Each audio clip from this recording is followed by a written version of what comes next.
किसी दूर पहाड़ी इलाके में एक सुंदर राज्य था जिसे रोशनी का राज्य कहा जाता था। इस राज्य में 7 राजकुमारियां रहती थीं और हर राजकुमारी के पास एक अलग खास शक्ति थी। पहली राजकुमारी आलिया बुद्धिमानी की मिसाल थी और राज्य के हर बड़े फैसले उसी की सलाह से होते थे।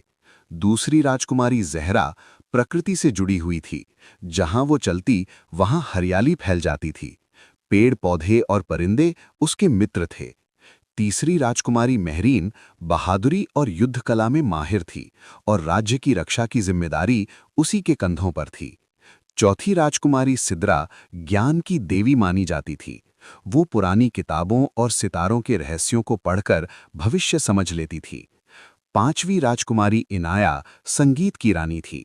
उसकी आवाज सुनकर दुखी दिलों को सुकून मिलता था।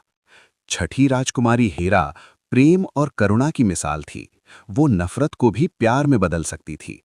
सातवीं और सबसे छोटी राजकुमारी नूर थी, जिसके पास रोशनी की रहस्यमयी शक्ति थी।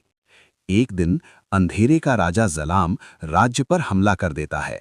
आसमान काला हो जाता है, नदियां सूखने लगती हैं और लोगों के दिलों में डर भर जाता है। तब सातों राजकुमारियां एक साथ खड़ी होती हैं।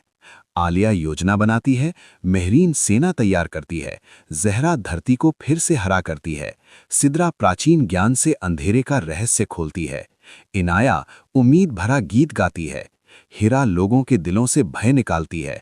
अंत में नूर आगे बढ़ती है और कहती है कि अंधेरा ताकत से नहीं बल्कि एकता की रोशनी से खत्म होता है।